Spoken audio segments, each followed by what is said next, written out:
Tablet Android bagus yang harganya mulai dari 5 juta. Cobain yang ini. Hai, apa kabar semuanya, kembali dengan Putra Reza. Dan langsung aja di video kali ini saya ingin ngebahas satu perangkat, satu tablet yang menarik banget. Menarik bukan cuma karena harganya, tapi juga experience pakai yang ternyata ngelebihin ekspektasi. Ini dia Xiaomi Pad 6, Xiaomi Pad 6. Buat yang mungkin belum update beritanya nih ya, termasuk soal harga, produk baru dari Xiaomi ini dijual di angka yang menarik sekali, yaitu di Rp4.999.000 alias 5 juta. Tapi itu tabletnya doang. Sedangkan kalau pingin ditambah sama keyboard cover, sama stylus, itu terpisah ya, alias mesti beli lagi dengan harga masing-masing Rp999.000 alias 1 juta.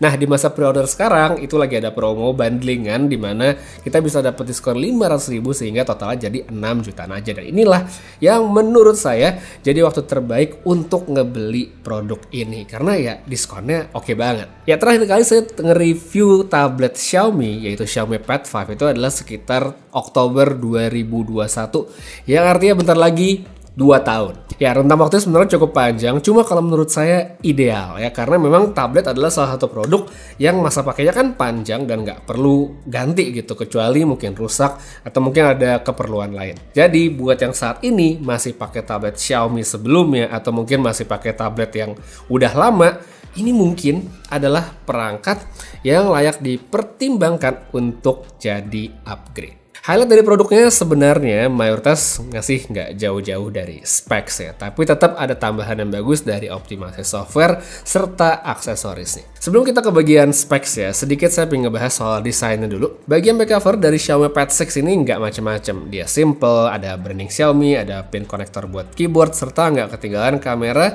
dengan modul yang mengotak. Ukuran tablet ini sebenarnya bisa dibilang ringkas. Ya, ukurannya tuh cukup kecil dan dia tuh ringan sehingga masuk ke tas macam sling bag aja gampang gitu ya. Bobotnya juga oke, jadi ya buat dibawa-bawa itu menurut saya udah bagus banget, udah enak banget, udah nyaman. Nah, sekarang kita baru masuk ke tabletnya nih.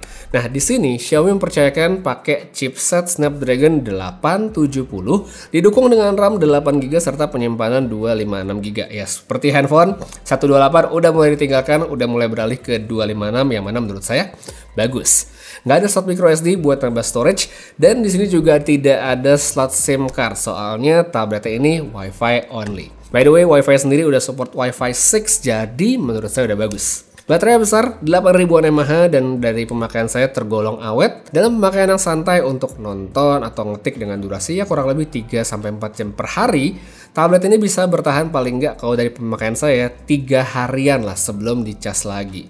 Nah, kalau kita pakainya mungkin lebih intensitasnya lebih rendah lagi, ya mungkin bisa lebih awet, jadi bisa 4 hari bahkan mungkin 5 hari bagi sebagian orang. Nah, kita kembali ke soal chipset yang tadi udah sempat saya bahas, Snapdragon 870. Ini emang bukan chipset yang baru, bahkan kalau kita cek di Google, ini adalah chipset rilisan 2021 yang artinya pas saya nge-review Xiaomi Pad 5, chipset ini tuh udah ada. Cuma karena memang saat itu mungkin tirnya masih tergolong chipset baru ya, masih kencang, tinggi banget. Kayak nggak mungkin dong ditaruh di perangkat mid-range yang harganya 5 jutaan. Yang pakai aja waktu itu adalah handphone-handphone yang emang tergolong bagus ya, handphone mid-range yang mepet flagship.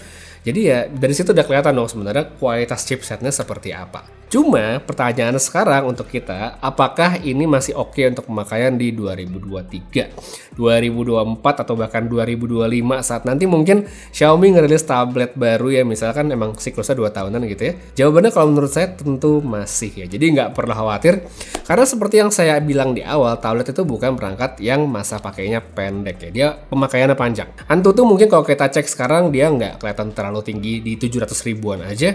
Tapi kalau perangkat ini ya dipakai hanya misalnya buat browsing, nonton Netflix, ngetik dokumen atau ngegambar, harusnya sih tetap akan bagus-bagus aja. Untuk saat ini kan saya pakai selama masa percobaan review itu udah enak dan lebih dari cukup ya. Macam-macam aplikasi bisa saya jalankan dengan baik tanpa ada masalah. Buat produktivitas dia udah nyaman, apalagi kan ada tambahan keyboard covernya. Key travel di tiap ketikannya menurut saya terasa enteng, jaraknya pun pas. Palingan kekurangan dari keyboard cover ini cuma dia nggak ada LED-nya, nggak ada lampunya, terus angle layarnya atau posisi layar itu cuma ada satu pilihan, serta finishing hitam di tombol-tombolnya menurut saya agak cepet, gampang kotor ya, kelihatan kotor apalagi kalau tangannya berminyak. Tapi ya itu lagi, kita balik ke harganya yang terhitung tidak terlalu mahal, yang makanya menurut saya masih bisa dimaklumi.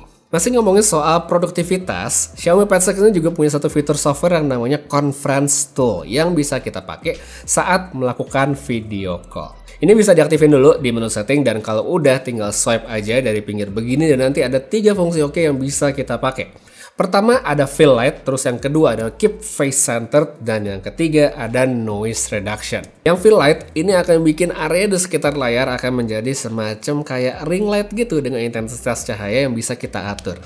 Berguna banget buat yang mungkin butuh cahaya tambahan biar mukanya kelihatan lebih terang, dan oke banget apalagi ditambah dengan kualitas kamera dari Pad 6 ini yang menurut saya udah bagus. Jadi pas kita video call hasilnya kelihatan cakep. Habis itu ada juga keep face centered ya. Mungkin ini kayak follow cam atau center stage yang ada di iPad yang fungsinya buat ngikutin kepala kita pas gerak-gerak. Jadi ya kita bakal situ-situ aja dengan kompensasinya itu muka kita croppingnya jadi terlihat lebih dekat. Dan satu lagi ada yang namanya noise reduction yang sesuai namanya untuk mengurangi noise ya. Jadi untuk saat ini kalau dari yang saya coba di Zoom itu belum bisa optionnya, tapi kalau saya coba di WhatsApp itu bisa. By the way sebelum ada yang nanya ya, tablet ini bisa pakai WhatsApp ya, bisa diinstal dan di sini saya pakai yang sistemnya link to device. Jadi WhatsApp di handphone saya sambungin ke tablet ini. So kalau pengen bahas-bahas WhatsApp yang ada di handphone ya udah saya bisa langsung di sini tanpa harus megang handphonenya. Apapun merek handphone aja, jadi nggak harus pakai Xiaomi. Next, untuk pemakaian yang lebih intensif. Tadi kan kita udah ngomongin kayak video call segala macam. Sekarang misalnya buat edit-edit video di CapCut itu enak ya kalau menurut saya, karena selain layarnya gede dan lega, dari processing power juga bagus ya, scrubbing lancar, rendernya pun tergolong cukup cepat. Untuk main game juga tentunya ini bisa banget. Emang bukan yang bisa settingan rata kanan yang gimana banget gitu, tapi tetap ini bisa jalan lancar di setting medium yang saya yakin juga udah cukup bikin banyak orang happy gitu ya. Itu pun kalau emang mereka atau siapapun yang beli tablet ini tujuannya buat main game. Waktu itu kan sempet saya baca ada di komen yang nanya, apakah di tablet grafisnya jelek buat main game? Jawabannya enggak ya kalau dari saya. Mungkin di mata sebagian orang bisa kelihatan gambarnya tidak sebagus kayak dibandingin di handphone dalam settingan yang sama. Tapi sebagian orang juga seringan lupa kalau ada yang namanya pixel density atau kerapatan pixel. Dengan ukuran layar tablet yang lebih besar, maka kan pixel tuh jadi kelihatan lebih renggang. Itulah kenapa kebanyakan tablet yang layarnya bagus itu pasti punya resolusi tinggi. Minimal lebih tinggi lah dari handphone supaya pixel lebih rapet dan gambar tuh tetap kelihatan tajam sekalipun dilihat dalam jarak yang relatif dekat. Untuk Xiaomi Pad 6 sendiri dia punya ukuran kan 11 inci. Resolusinya dia pakai WQHD+ ya 2880 x 1800 dengan pixel density 309 ppi. Ini angka yang bagus. Panelnya pakai IPS LCD dengan refresh rate 144 Hz ya, kayak udah oke banget gitu speksnya. Dengan setelan default mungkin dari segi warnanya bagi sebagai orang kayak kelihatan kurang saturated, saturasinya agak rendah, kurang vivid. Tapi sebenarnya bisa kok kita ubah preferensinya di bagian setting. Ada di sini kan pilihannya ada vivid, ada saturated. Tapi kalau saya pribadi suka pakai yang P3 karena kelihatan lebih enak pas nonton atau main game. Cuman ya balik lagi ke preferensi masing-masing. Secara visual keseluruhan tablet ini sebenarnya udah bagus ya, seperti misalnya pasti pakai nonton karena dia udah mendukung Dolby Vision HDR untuk platform seperti Netflix atau Amazon Prime. Speakernya juga udah kencang, ada 4 dengan branding Dolby Atmos yang kalau menurut saya secara kualitas saya yakin sih udah bakal bagus banget untuk mayoritas orang, khususnya buat mereka yang mungkin tidak terlalu demanding, nggak punya ekspektasi yang terlalu tinggi tentang speaker dari sebuah tablet, apalagi kalau mungkin mereka tidak termasuk audiophile, menurut saya sih bakal happy-happy aja. Dari segi responsivitas layarnya sendiri, ini juga menurut saya udah bagus, baik dari touch atau sentuhan lewat jari sampai pakai stylus. Seperti misalnya di sini saya coba pakai buat gambar-gambar tracing gitu, pakai Clip Studio Paint. Ini menurut saya udah enak dan responsif. Sensitivitas pada tekanan setiap stylusnya juga oke, kayak bikin garis tebal, tipisnya bagus, udah oke. Palm rejection ini lumayan ya menurut saya, meskipun ya kadang bisa miss kayak kepencet-pencet dikit. Tapi buat saya yang casual, bukan orang yang serius banget buat gambar, ya ini udah sesuatu yang oke dan masih bisa dimaklumin. Cuman ya, kalau mungkin pengen palm rejection yang bagus banget ya, nggak tahu ya, saya di sini merasa kadang-kadang masih kepencet aja. By the way, mumpung ngomongin soal stylus, ini selain bisa buat coret-coret kayak tadi, ini kan dia ada tombolnya, masing-masing itu punya fungsi. Yang satu tombol ini kalau ditekan dan ditahan terus kita deketin ke layar, akan langsung nge-trigger aplikasi Note untuk kita pakai nulis. Sedangkan untuk yang tombol satunya ya, dia kalau ditekan akan ngebuka menu buat screenshot ya, kayak screen apa ya? Kalau di Windows namanya apa? Snipping tools, kayak snipping tools di Windows. Jadi dia bisa kita atur mau ngambil satu full layar, bisa kayak bentuk kotak doang, bisa lingkaran, atau juga bisa free ya, terserah kita membentuknya kayak gimana. Nah, satu lagi yang juga kayaknya bakal penting bagi sebagian orang yang menurut saya juga asik, yaitu tombol dari stylus ini ternyata bisa berfungsi sebagai clicker saat presentasi, baik lewat aplikasi PowerPoint maupun WPS ya, PowerPoint. Itu bisa buat maju mundurin slide gitu, dan ditambah lagi dengan Xiaomi Pad 6 ini udah mendukung display out ya, misal dicolokin ke monitor yang lebih besar. Menurut saya ini udah bisa menjadi perangkat yang bisa diandalkan buat mereka yang butuh pengganti laptop untuk melakukan presentasi. Tapi ya balik lagi, aplikasinya di sini kan versi mobile, jadi mungkin ada limitasi-limitasi. Cuman buat yang rasa udah cukup, ya ini juga udah bisa dimaksimalin. Kalau untuk kekurangan dari stylusnya sendiri, pas nyoba ini saya menemukan satu yang mungkin bisa dibilang minor aja. Jadi ini kan terhubung menggunakan Bluetooth ya ke tabletnya. Jadi kita cara pairingnya kan ditempel, dia magnetik, langsung otomatis ngecas sekaligus pairing. Nah, kalau misalnya ini nempel ya, nempel kayak gini di tablet, terus lama nggak kita pakai, misalnya kayak ditinggal tidur gitu ya. Nanti begitu pas kita mau pakai, kadang-kadang dia nggak connect, dan begitu kita pasang lagi begini, yang mesti dia otomatis connect, dia tuh nggak nyambung, jadi kayak loading. Nah, ini sebenarnya solusinya gampang, yaitu kita tinggal matiin Bluetooth-nya, nyalain lagi, lepas, pasang, nanti dia bakal otomatis nyambung. Gitulah kurang lebih untuk troubleshootingnya dari si stylusnya Xiaomi.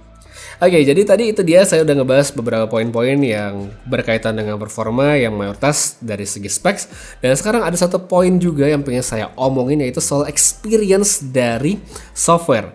Nah, ini sebenarnya di luar dari conference tool atau apapun yang tadi udah sempat saya omongin, dan sebenarnya lebih ke developer Android yang seperti masih menomorduakan aplikasi-aplikasi untuk tablet di Android. Yang udah bagus saya lihat makin banyak, cuma yang kurang masih ada. Seperti misalnya, contoh gampang, Instagram. Kalau dipakai di menu landscape ya enak, mungkin buat scrolling feed, untuk lihat IG Reels. Tapi begitu saya buka story, langsung penuh, jadi kepotong kemana-mana.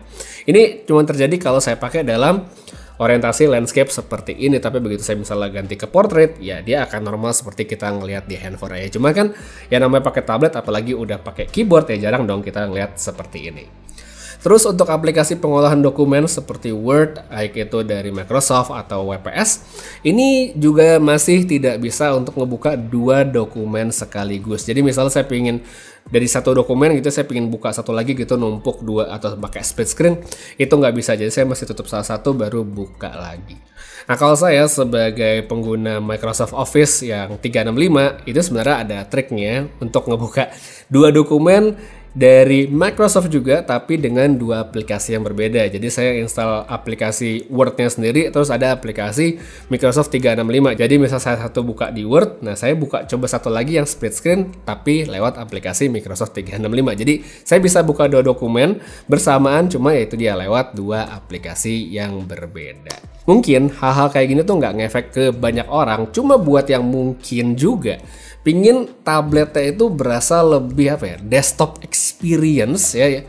Ini adalah sesuatu yang mungkin akan jadi konsiderasi tersendiri, apalagi kan di sini di tablet ini tidak ada kayak PC mode macam Dex di tablet merek sebelah. Jadi buat yang sempat nanya, tablet ini ada desktop mode, PC mode atau enggak? Ya jawabannya enggak ada. Cuma ya seperti yang saya bilang juga tadi, bahwa ini mungkin hanya akan berpengaruh bagi sebagian orang aja, sedangkan buat sebagian lagi yang mungkin nggak peduli-peduli amat soal desktop experience, maka sebenarnya tablet ini akan menjadi perangkat yang value deal banget yang sangat menarik dengan kombinasi specs yang ditawarkan, plus ya ada aksesoris yang ternyata nggak cuman buat tambahan doang tapi memang fungsinya dapat banget. Kalau dibilang ini tablet paling murah saat ini menurut saya jelas enggak ya, apalagi kalau ditambah sama keyboard dan stylus ya. Kalau kita nggak beli di masa pre-order ya lumayan gitu, jadinya kan totalnya kurang lebih 6 juta hampir 7 juta.